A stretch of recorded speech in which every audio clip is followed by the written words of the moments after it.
जय जय श्री राधे।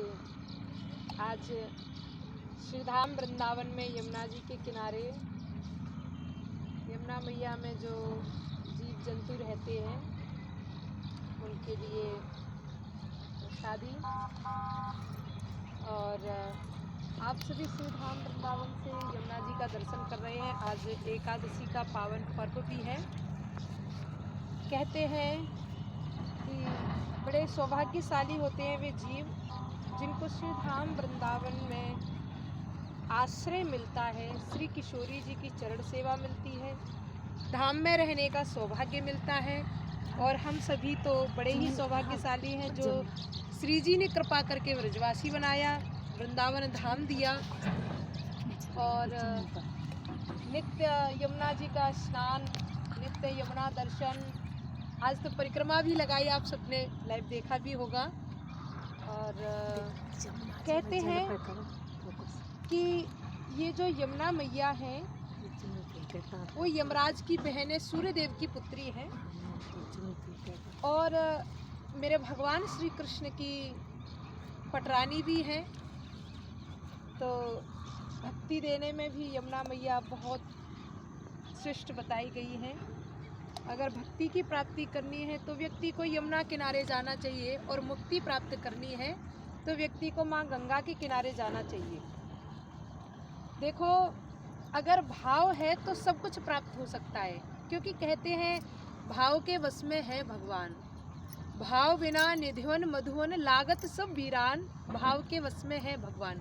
अगर भाव सच्चा है तो भगवान दौड़ते हुए चले आते हैं। मैं आपको इसी के बारे में एक सुंदर कथा भी श्रवण कराऊं, एक भक्तमाल का दृष्टांत भी सुनाऊं कि भगवान कैसे भक्त के लिए सब कुछ बनने के लिए तैयार हो जाती है। चरित्र तो भक्तमाल में वैसे बहुत सारे हैं, लेकिन मैं आज एक दो बहनों का ऐसा चरित्र सुनाऊंगी जिसे सुनकर के आपके रोम गदगद हो जाएंगे और आप भी ये कहेंगे कि हाँ, वाकई में भगवान भक्त के वश में है।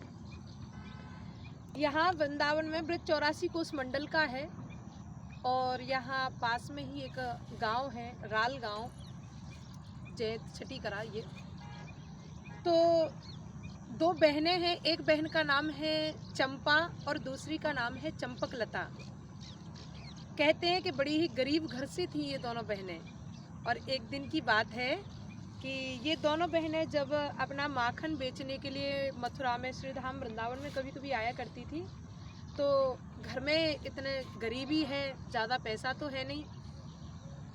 माखन बेचने के बाद में ये दोनों बहनें क्या करती थी कि यमुना के किनारे आकर के बैठ कर के स्नान ध्यान करती और अपनी जो रात्रि का जो भोजन है, जो बासी रोटियां हैं, वो रख कर के लाती। और आज क्या घटना घटी कि आज यमुना किनारे बैठ कर के इन दोनों बहनों ने जैसे ही भोजन करने के लिए स्नान ध्यान किया तो एक महात्मा जी का दर्शन किया। कोई महात्मा जी चले आ रहे हैं, महात्मा जी का दर्शन किया। अब इन दोनों बहनों को लगा कि ये तो वही महात्मा है जो भगवान से मिलाते हैं, क्योंकि शास्त्रों में कहा गया है कि संसार में दो ही महान हैं, माँ और महात्मा।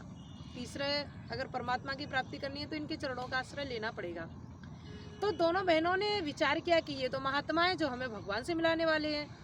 दोनों महात्मा जी से कुछ कहना चाहती हैं कि उससे पहले महात्मा जी आए, अपना जो भी झोला है और अपनी जो ठाकुर सेवा वो सब वहीं रखी और यमुना जी में से एक लोटा भरा और भर करके दिशा मैदान के लिए चले गए।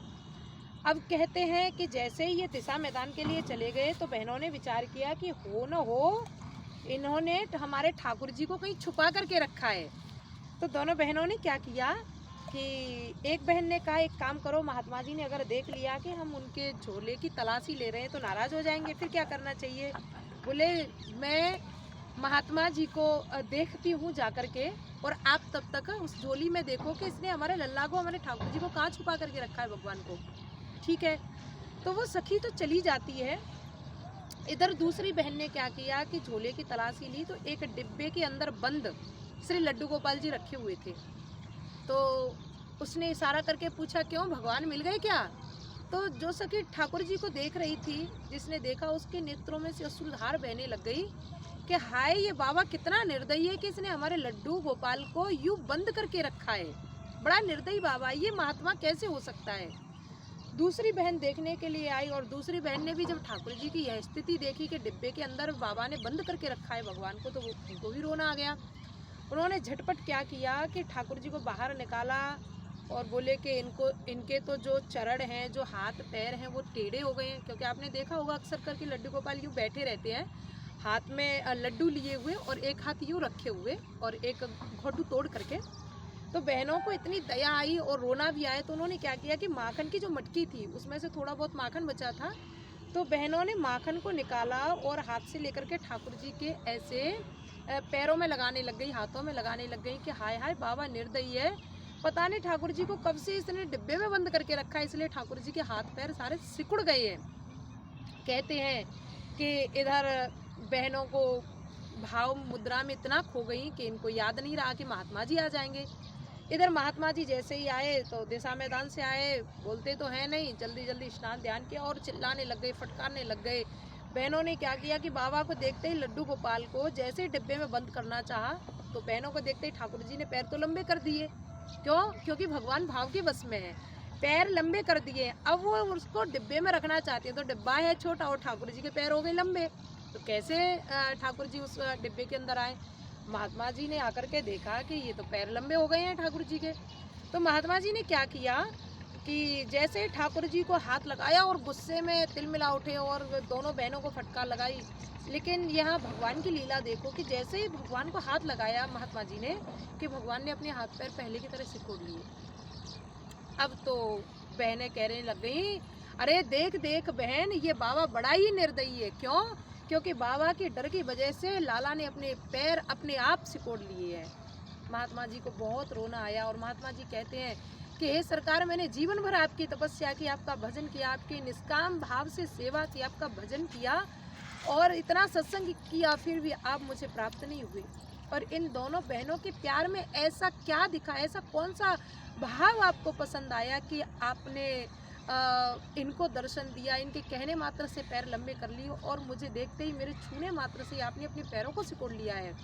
भगवान प्रकट हो गए और भगवान कहते हैं, महात्मा जी मैं हमेशा भाव के बस में हूँ। अरे मीरा ने कब कौन सी कॉलेज में जाकर के डिग्री हासिल की थी, सवरी कौन से गुरुकुल में पढ़ने के लिए गई थी, गणिका ने कब कब विद्वानों की सभा की थी, अजामिल और गीधराज की कहें आमिष भोगी था।